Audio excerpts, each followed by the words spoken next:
Hello and welcome back. My name is Tim Spies. This is the fourth video in a series designed to help you evaluate yourself and your life so that you might find the true purpose of your life. In the last video we learned that you will not find the meaning and purpose you need for your life if you are living by your feelings or emotions. We learned that oftentimes the most important or meaningful things we must do in life are the most difficult. Thus, if we are living by our emotions, we are very likely to dismiss things we consider difficult or hard because they won't feel good or we might be afraid to try, and thus we will not accomplish those important things. That is especially true of this journey. If you hear something true that you don't like or that you disagree with, you will bail out and stop considering, thus ensuring your blindness in that area. And if we build up enough blind spots, we become fully blind to that which is true and right, and we become something significantly less than what we were meant to be as human beings.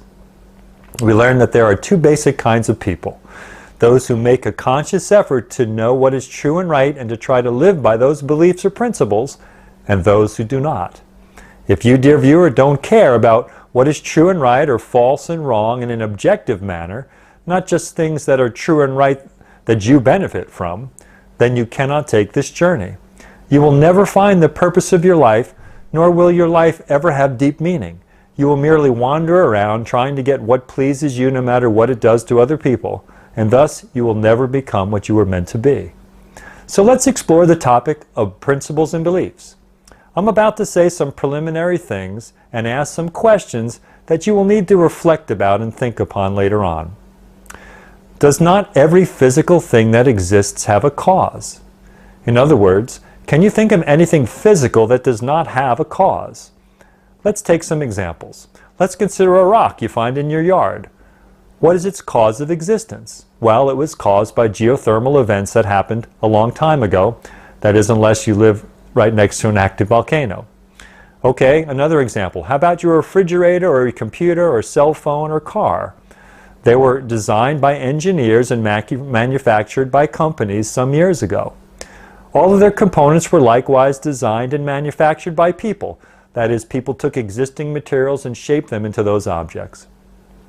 What about events? Does every event have a cause? The answer is yes.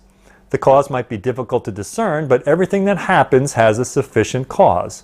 For example, let's say you're hiking on a trail and a good-sized rock or boulder comes rolling down in the hill right in front of you, of where you were walking. That boulder did not have no cause to start rolling. Something, whether the erosion of that which was holding it against the force of gravity wore out, or something with enough force pushed it, caused that stone to roll down the hill. The boulder rolling down the hill also needs to have had a sufficient cause, meaning that a particle of dust without enough mass to overcome the obstacle holding the boulder up could not have caused the boulder to start rolling. The sufficient cause had to be able to move the boulder, not something smaller or of a lesser mass. The same could be said of human events. That is, every human event has a human-based cause, and the cause has to be sufficient. For example, a world war has as its cause human pride, fear, or selfishness. And the people who express those things towards another group of people must be numerous enough to bring the war to pass, thus the sufficient cause. Okay, now what about non-physical things? First of all, you might ask, do they exist? Well, let's use some examples. Does the number 1 exist? Yes, it does. But it is not locked up in some vault somewhere. Rather, it exists in the minds of people. It is a metaphysical entity, just as the mind of a human is a metaphysical entity. It is expressed through human language or writing, but those expressions don't equal its existence, for it would exist whether or not it was written anywhere, or whether or not anyone ever spoke it or understood it. Numbers are metaphysical or non-physical entities that are real. They clearly exist and just as clearly are not physical entities. Here's another example. How about beauty? Does it exist? That is to say, it is a concept that is real that people can know and communicate about. The answer is yes. And yet beauty, whether in the natural world or some human characteristic or creation, is clearly a metaphysical or non-physical thing. That is to say, the concept of beauty does not exist in a physical form. Rather, it is a non-physical characteristic that people attribute to something.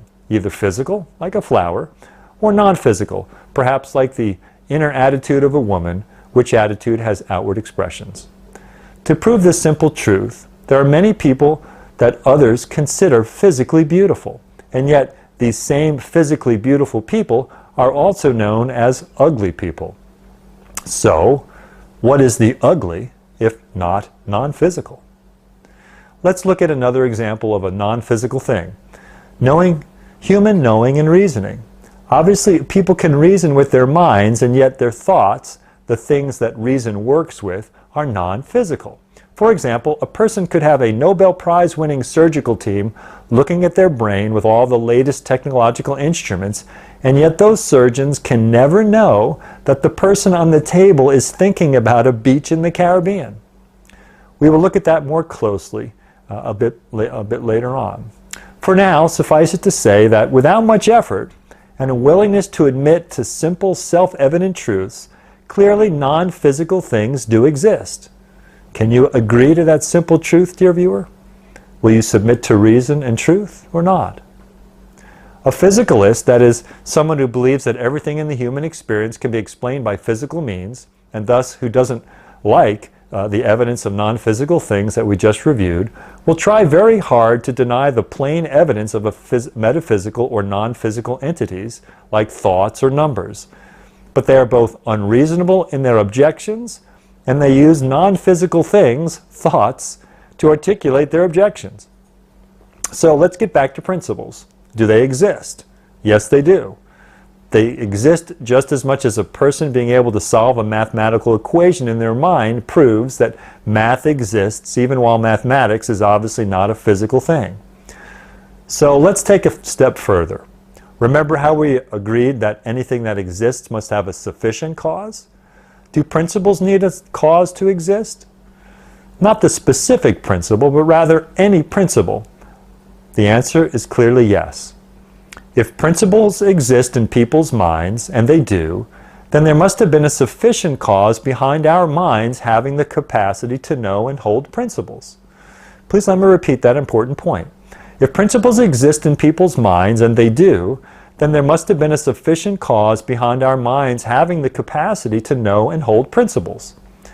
Does not observation, experience, and reason lead you to the truth that whatever beliefs or principles you hold are metaphysical or non-physical things? Okay, so let's recap where we are. We have used observation and reason to prove that non-physical things like numbers and principles exist, and that there is a cause for everything that exists that we can know, either through our senses or through reason. Let's look at another important physical thing. How is it that non-physical thing. How is it that people can believe that something is right or wrong? Why is it wrong to murder, for example? If you say, well, because it is, or, well, everybody knows murder is wrong, well, that would be a common answer, yet it's a non-reasoned response. But we committed to reason on this journey. So, why is unjustified killing, that is, killing someone other than to defend oneself or other innocent parties from harm, wrong? How do you know it's wrong? Was it really learned in the past as merely a factual truth? Or do you know some other way than the intellect that it is wrong? In other words, would you know it was wrong if you saw someone murder someone else if you never knew that murder was wrong in terms of a definitional standpoint? If you are honest with yourself, the answer would be yes. It is evident that humans have an internal moral compass that informs them of human behavior that are right or wrong. Traditionally, this is called the human conscience. Can you acknowledge that simple truth, dear viewer? That is not to say that people follow their conscience, but rather they possess a conscience. Nor am I denying that some people have ruined their conscience. So, dear viewer, is it not true that you possess a conscience that informs you at a basic level what human behavior is right and what human behavior is wrong? And further, that you have some ability to know what is right and what is wrong human behavior. What is the cause of your ability or capacity to know non-physical things and to know what is right or wrong human behavior? More precisely, what is the sufficient cause for your ability to reason, to know or to hold non-physical beliefs or principles? to know right from wrong. Please don't say, my parents. For your parents no more designed or created your capacity to reason or know right from wrong any more than the guy who drives the steel delivery truck to the automobile plant created or designed the car that comes out the other end. Your parents merely caused a few new human beings by bringing the raw materials together. They did not design or cause your human characteristics, abilities, or capacities. It is self-evident that we humans have a non-physical aspect to our person, traditionally called a soul or a spirit. To deny this is unreasonable. To try and use physics to explain how you have the capacity to love another person is unreasonable. To use physics to explain how you have the capacity to look at a sunset and understand the concept of beauty is unreasonable. As an illustration to help convey the concept, it is unreasonable to use bricks and wood and metal to explain the whys and hows and what does it mean of the play going inside the theater. We will look at this concept that molecules and matter are insufficient explanations for much of the human experience more closely in the next video. It is a fact you have beliefs and principles, and those beliefs and principles are not physical, meaning you have a non-physical component to your person. Most persons' principles are selfish ones, and they might not be able or willing to articulate them. Meaning principles like, quote, I need to make sure I come out on top, or I need to make sure I win, or I need to make sure I get what I need out of this. Those are all selfish principles, but they still have them. What are your most important principles, dear viewer? And are some principles better than others? For example, let's say one person has the following principle, quote, I need to make money when I help orphan children find adults who will care for them, unquote. And as such, they will not actually help the child unless they are paid to do so. Another person has this following principle, quote, helping the orphan children find parents to care for them is more important than money, so I will help the children even if I don't receive money to do so, unquote. Which person has the superior principle regarding their involvement with helping orphan children? The truth is, you intuitively know that one principle is better than the other. You know, if you were an orphan child especially, which person you would like helping you.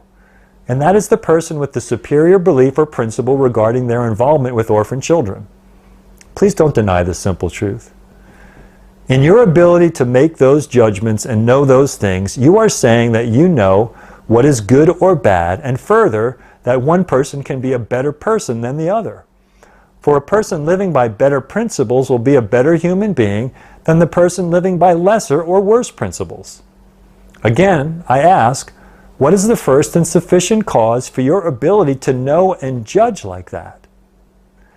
More importantly, you just acknowledge that you have the capacity to judge yourself. How good of a person are you? This is something we all have to ask ourselves.